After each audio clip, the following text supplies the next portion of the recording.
تو شیر بہانہ ڈھونڈ رہا ہے بکری کو مارنے کا. شیر نے کہا اے تو نے میرا پانی جھوٹا کیوں کیا؟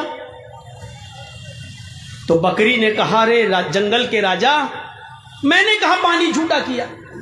پانی تو آپ کی طرف سے بہتا ہوا آ رہا تھا, میں نے تو آپ کا جھوٹا پانی پیا, میری کیا مجال کہ میں آپ کا پانی جھوٹا کروں؟ پانی تو آپ کی طرف سے بہتا ہوا آ رہا تھا, میں نے تو آپ کا جھوٹا پانی پیا. شیر نے کہا اچھا تو مجھ سے زبان بھی چلاتی ہے, میرے سامنے زبان بھی کھولتی ہے, تجھے بولنا بھی آتا ہے؟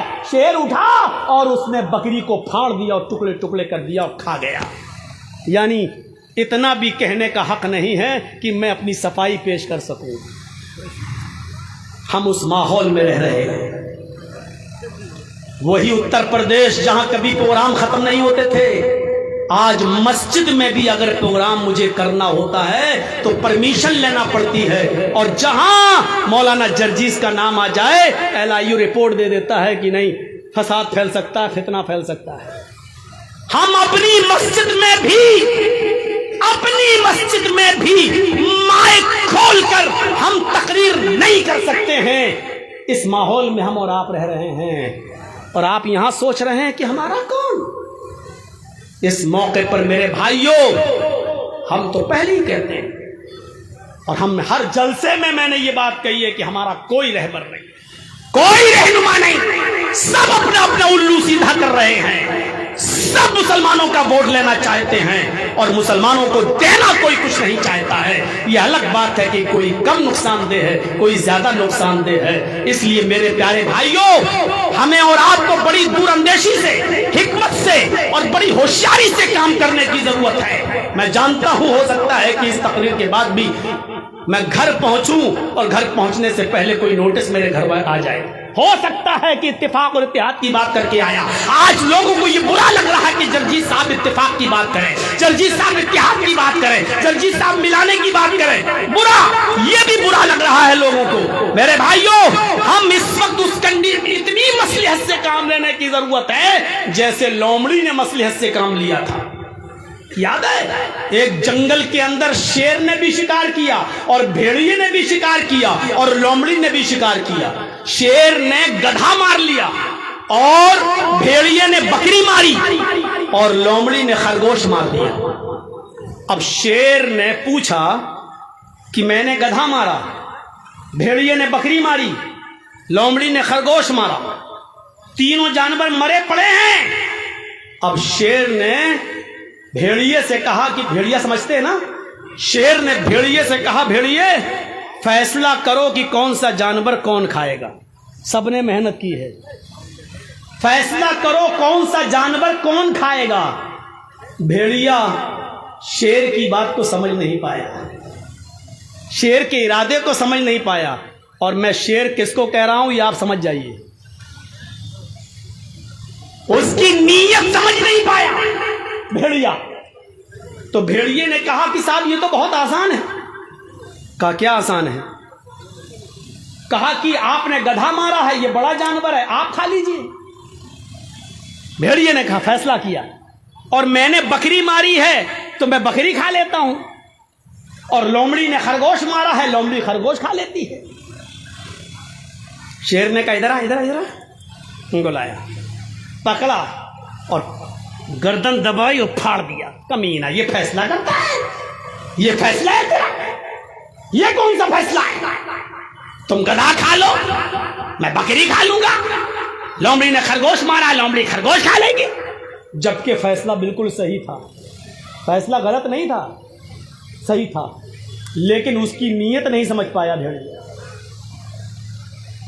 شیر نے اس کو پھاڑ دیا, کھا دیا. اب لومڑی سے کہا کمینہ فیصلہ کرنا نہیں آتا ہے, بھیڑیا ہی رہے گا, تم بتاؤ. اب لومڑی سے کہا کہ تم بتاؤ کون سا جانور کون کھائے گا, تم اچھی طریقے سے فیصلہ کر لو گی, بتاؤ. لومڑی موقع کی نزاکت کو سمجھ گئی. لومڑی نے کہا بالکل بے وقوف تھا, پاگل تھا, کمینے کو فیصلہ ہی کرنے نہیں آیا. ارے جنگل کے راجا یہ 4 جانور جو مرے پڑے ہیں چاروں آپ کے ہیں. صبح اٹھیے گدھا کھا لیجئے, دوپہر میں آپ بکری کھا لیجئے, شام کے ٹائم پر آپ اب بھیڑیا بھی کھا لیجئے اور رات میں آپ خرگوش بھی کھا لیجئے. آپ جنگل کے راجا ہیں, یہ آپ نہیں کھائیں گے تو کون کھائے گا؟ اس کمینے کو فیصلہ کرنا نہیں آتا ہے. یہ چاروں جانور آپ کے ہیں, آپ کھا لیجئے. بھیڑیے نے کہا ڈراؤ, شاباش, تو بہت اچھا فیصلہ کرتی ہے, بہت ایکسپرٹ ہے فیصلہ کرنے میں, بڑی ماہر ہے تو فیصلہ کرنے میں. اب شیر نے لومڑی سے پوچھا, اتنا اچھا فیصلہ کرنا تو نے کہاں سے سیکھا؟ لومڑی نے کہا اسی بھیڑیے سے سیکھا. لومڑی نے بہت اچھا جواب دیا. لومڑی نے کہا اسی بھیڑیے سے سیکھا ہے. جبکہ لومڑی کا فیصلہ غلط تھا, لیکن مصلحت کا تقاضا یہ تھا, اپنے آپ کو بچانا تھا, اس لیے اس نے کیا فیصلہ کیا؟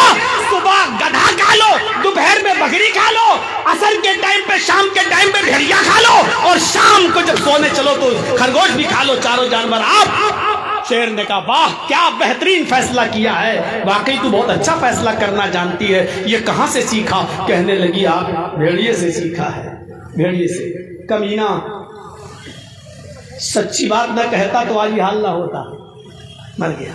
تو مصلحت اپنا کر اپنے آپ کو بچا لینا اور حالات کا انتظار کرنا. جیسے محمد رسول اللہ نے صلح حدیبیہ کے موقع پر ناجائز شرطیں مان کر اپنے آپ کو اور صحابہ کو بچا کر وقت کا انتظار کیا, اور پھر ایک وقت آیا کہ فاتحانہ طور پر مکے میں داخلہ ہوا اور مکے کے اندر انٹری ہوئی. میرے پیارے ساتھیوں, یہ باتیں ہمیں اور آپ کو سوچنا چاہیے اور غور کرنا چاہیے. یہی حکمت اور دور اندیشی, اور پورا اسلام حکمت سے بھرا پڑا ہے, پورا اسلام حکمت سے بھرا پڑا ہے. آپ کو معلوم ہے ایک صحابی آئے, نئے نئے اسلام لائے اور کہنے لگے, سنن دارمی کی روایت, اے اللہ کے رسول, دیکھیے حکمت کیا تھی, اے اللہ کے رسول میں نیا نیا مسلمان ہوا ہوں. آپ نے کہا اللہ برکت دے. کہ اللہ کے رسول ایک لڑکی سے دوستی ہے, کیا میں اس کے ساتھ جا سکتا ہوں؟ زنا کرنا چاہتا ہوں, اس سے میری تعلقات قائم ہیں. غور کرو کس چیز کی اجازت مانگ رہا ہے؟ زنا کی. کون مانگ رہا ہے؟ نیا نیا اسلام لایا ہے, صحابی ہے. کس سے مانگ رہا ہے؟ محمد رسول اللہ سے.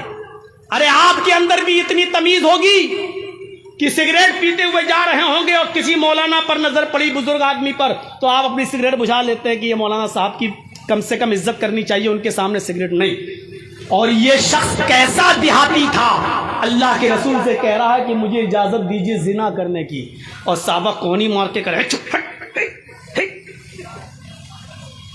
اللہ کے نبی نے فرمایا صحابہ سے نہیں نہیں نہیں نہیں, مصلحت دیکھیے, حکمت دیکھیے. آپ چاہتے تو اس کو ڈانٹ سکتے تھے, پاگل کمینے, زنا کی اجازت مانگنا, شرم نہیں آتی تجھے, لیکن نہیں, ڈانٹا نہیں, کیونکہ ڈانٹتے تو بھاگ جاتا, پھٹکارتے تو بھاگ جاتا. آپ نے کہا ادھر آؤ. آپ نے اس کو کتنے پیار سے سمجھایا, اور سنو نوجوانوں, آپ نے اس کو کتنے پیار سے سمجھایا. آپ نے فرمایا بیٹھو, زنا کرنا چاہتے ہو؟ اب بھی کہہ رہا جی. کس سے؟ ایک ہے ہماری دوست. اچھا ایک کام کرو, جو کام تم اس لڑکی سے کرنا چاہتے ہو, چلو وہ کام تم اپنی ماں کے ساتھ کر لو, کرو گے؟ لیجیے. حکمت دیکھیے, جبکہ اللہ کے رسول یہ نہیں کہنا چاہ رہے ہیں کہ اپنی ماں سے کرو, لیکن آپ اس سے کہہ رہے ہیں کہ اپنی ماں کے ساتھ یہ کام کرو, کرو گے؟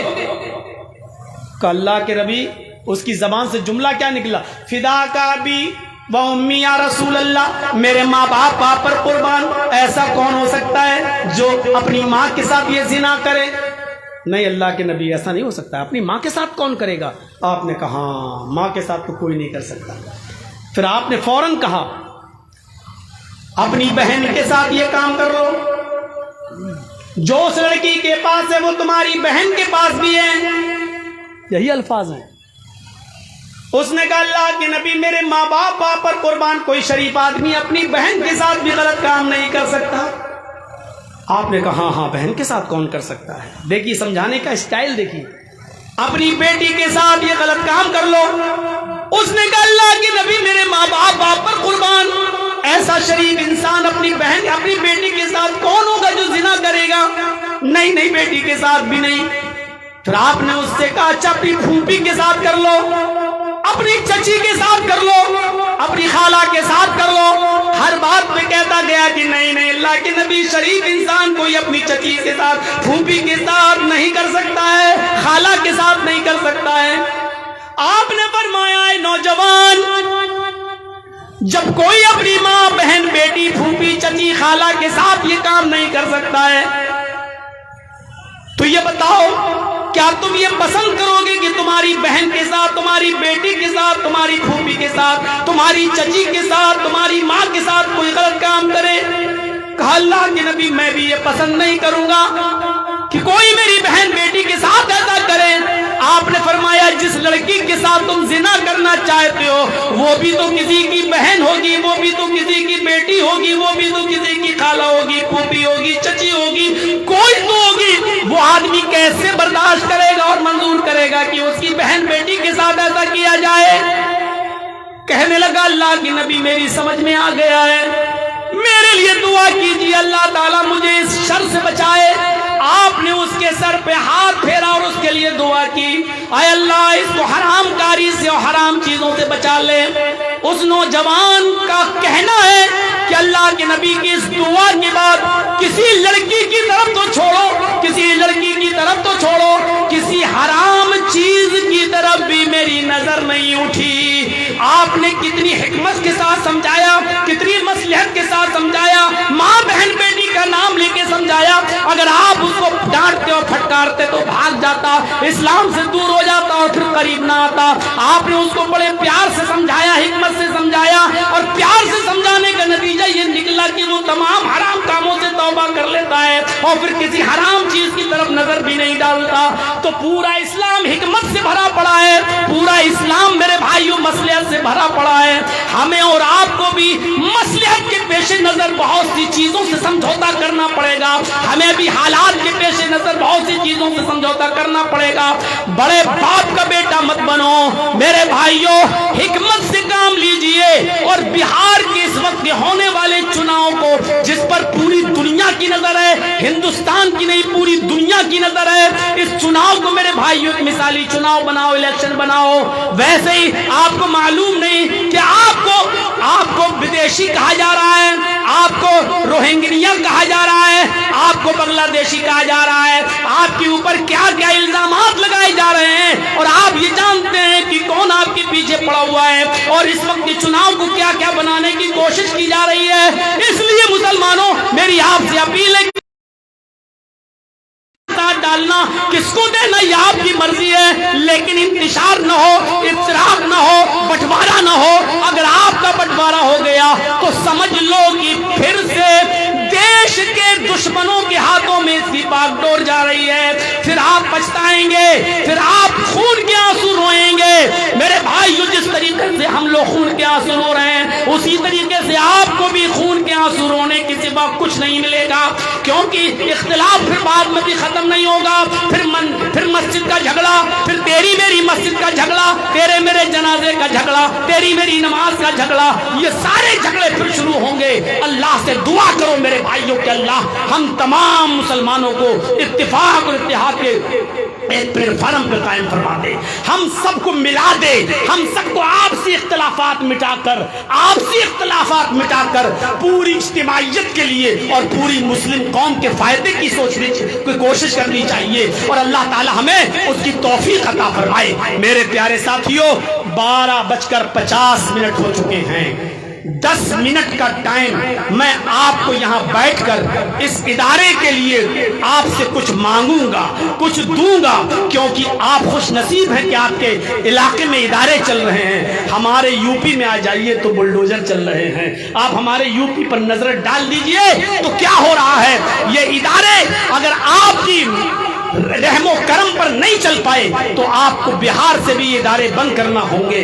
10 منٹ کا میں ٹائم دیتا ہوں آپ کو، آپ نے ہمیشہ ہم سے محبت کی ہے، آج بھی اپنی محبت کا ثبوت دیجئے۔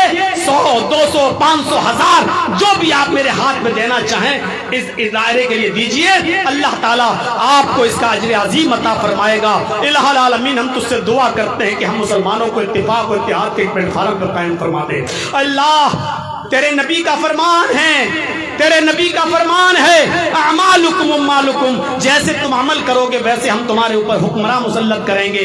اے اللہ تو ہمارے اعمال کی اصلاح فرما دے تاکہ ہمارے اوپر اچھے حکمراں مسلط ہو جائیں۔ اے اللہ ہمیں امن پسند اور رحم و کرم والے ہمارے اوپر حکمرانوں کو مسلط فرما دے، ہمارے اندر اجتماعیت پیدا فرما دے۔ اے اللہ ہم سب کو ایک کر دے، اے اللہ ہم سب کو مل کر رہنے کی توفیق عطا فرما۔ الہ العالمین جب تک تو ہمیں زندہ رکھ، اسلام پہ زندہ رکھنا، جب ہمارا خاتمہ ہو تو ایمان پر ہمارا خاتمہ فرمانا۔ وما علینا الا البلاغ المبین وآخر دعوانا الحمد للہ رب العالمین۔ السلام علیکم ورحمۃ اللہ وبرکاتہ۔ لائیے جس کو بھی دینا ہو 100 200 500 1000 2000 اللہ رب العالمین اس کا جزائے خیر آپ کو دے۔ جزاکم اللہ احسن الجزا۔ لائیے دیتے جائیے، ماشاء اللہ ماشاء اللہ۔ آئیے جو لوگ مسافہ کرنے کے لیے بے چین رہتے ہیں وہ میرے ہاتھ کو بھرتے جائیں اور مسافہ کرتے جائیں۔ یہ مطلب نہیں ہے کہ جن کے پاس نہ ہو وہ نہ کرے، لیکن جو ہے پہلے وہ دیں، اس کے بعد پھر نہ دینے والے بھی، لیکن دیں، اس ادارے کے لیے دیں۔ لائیے ماشاء اللہ۔